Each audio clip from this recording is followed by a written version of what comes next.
The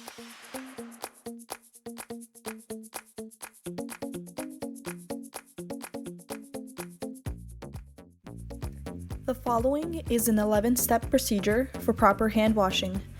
The entire procedure should take about 40 to 60 seconds. However, each step you may take around 5 to 6 seconds to complete. Starting with step 0, wet your hands with water. Step 1, apply enough soap to cover all hand surfaces. Step 2, rub your hands palm to palm. Step 3, right palm into left palm. Step 4, palm to palm with fingers interlaced. Step 5, backs of fingers to opposing palms with fingers interlocked.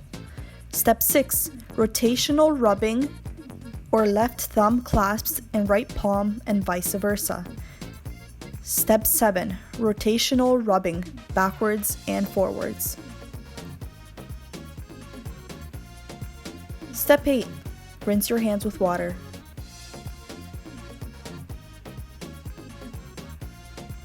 Step 9, dry hands thoroughly with a single-use towel. And step 10, use the towel to turn off the faucet. Step 11, your hands are now safe. Hand sanitizer or soap and water.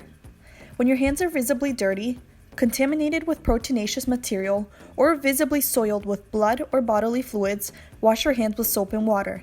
If they're not visibly soiled, decontaminate your hands with an alcohol-based hand rub or hand sanitizer. The following are the 4 moments of hand hygiene. 1. Clean your hands when entering before touching the resident or any object or furniture in the resident's environment. 2. Clean your hands immediately before any aseptic procedure. 3. Clean your hands immediately after an exposure risk to bodily fluids and after glove removal. 4. Clean your hands when leaving after touching resident or any object or furniture in the resident's environment.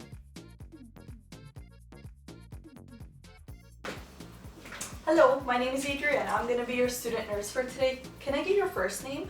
Sinisha. Okay, and just what's your last name? Perfect. And can I get your date of birth?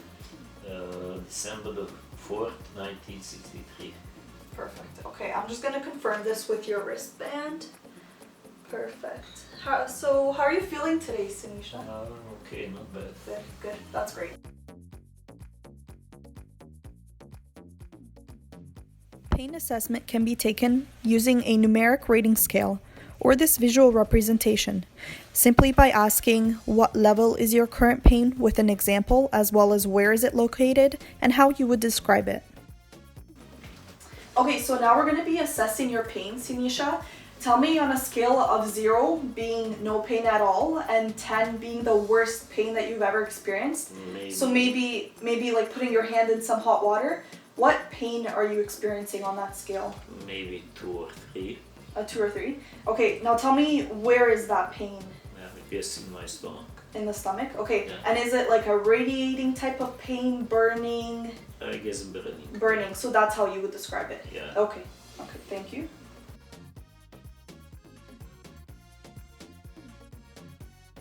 The normal body temperature for a resting adult is 37 degrees Celsius, with a range of 35.8 to 37.3 degrees Celsius. Now, there are certain factors that may affect body temperature, such as exercise, but this is not the case. In this exercise, my father's temperature ended up being 37.1 degrees Celsius, which is normal for a 56-year-old adult male. Temperatures can be taken orally, the forehead via the temporal artery, tympanically, rectally, and axillary. For the purpose of this exercise, we'll be doing a oral temperature recording. Okay, Sinisha, so now we're going to measure your temperature. I'm going to measure your temperature orally, so I'll be putting this probe into your mouth, just under your tongue. And when I say it's okay, just close your mouth and then we'll let the temperature do its reading. Okay, so open your mouth out wide, under the tongue, and now close for me, please. Okay.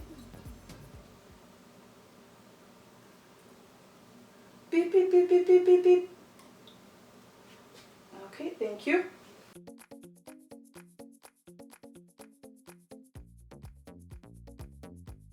Using the pads of your first 3 fingers, palpate the radial pulse at the flexor aspect of the wrist laterally along the radius bone. Push until you feel the strongest pulsation. If the rhythm is regular, count the number of beats in 30 seconds and multiply by 2. However, if the rhythm is irregular, count for 1 full minute. As you begin the counting interval, start your count with 0 for the first pulse felt, the second pulse felt is 1, and so on.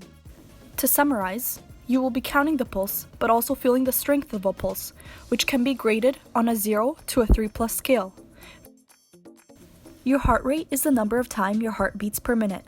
And the reason why we assess for heart rate is because even though you're not an athlete, knowledge about your heart rate can help you monitor your fitness level, and it might even help to spot developing health problems.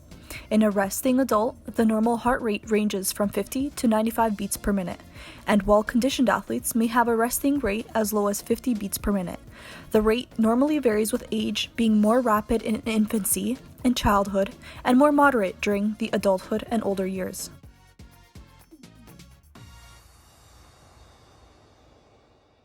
Normally, a person's breathing is relaxed, regular, automatic, and silent. Do not mention that you will be counting the respirations because sudden awareness may alter the normal pattern. Instead, maintain your position of counting the radial pulse and unobtrusively count the respirations. Count for 30 seconds if respirations are normal, or for 1 full minute if you suspect abnormality. Respiratory rates are 12 to 20 or 18 breaths per minute for adults. A fairly constant ratio of pulse rate to respiratory rate is about 4 to 1. Also note the depth. Is the breathing labored or unlabored? Pulse oximetry is used to measure the oxygen levels of the blood. It's an easy, painless measure of how well oxygen is being sent to the parts of your body furthest from your heart, such as the arms and the legs. Normal arterial blood oxygen saturation levels in humans is 95 to 100%. When measuring blood pressure, first estimate the systolic. Palpate the brachial artery, then apply the blood pressure cuff. Make sure there's about a 2-finger width underneath. Pump up until you can no longer feel the pulse in the brachiole and look at the gauge to know the number. Then when actually measuring blood pressure, inflate it 30 more millimeters mercury than the estimated systolic pressure number. Place the stethoscope over the site of the brachial artery. Deflate the cuff slowly and evenly, about 2 millimeters mercury per heartbeat. Note the points which you first hear the appearance of sound, which is the systolic pressure, and the final disappearance of sound, the diastolic pressure. We measure blood pressure to assess for the force of the blood pushing against the sides of the vessel walls. The systolic pressure is the maximum pressure felt on the artery during left ventricular contraction or systole. The diastolic pressure is the resting pressure that the blood constantly exerts between each contraction. Normally, there is a gradual rise in blood pressure through childhood and into the adult years. It's important to note the size of the cuff and also make sure the arm is at heart level when measuring blood pressure. Normal blood pressures measure over 120 systolic over 80 diastolic. For the purpose of this exercise, my father's blood pressure was measured 126 over 87 millimeters mercury. Compared to this chart, he is considered to be in the prehypertension phase. Begin by finding the second intercostal space to the right of the sternum. This is the aortic area.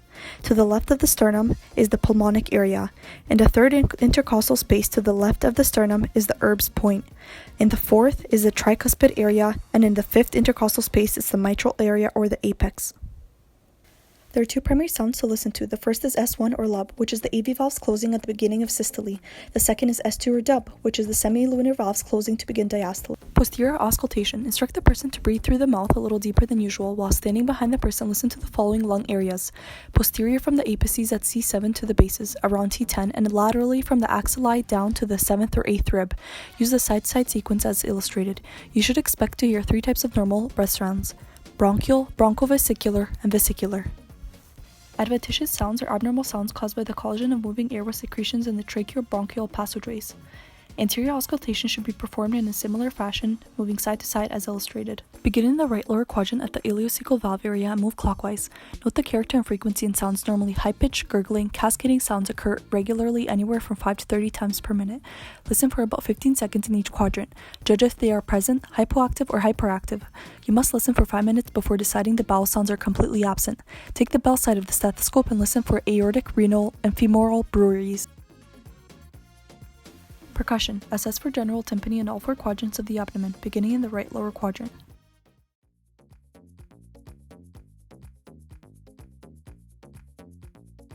Palpation. Examine the abdomen for crepitus of the abdominal wall for any tenderness or masses.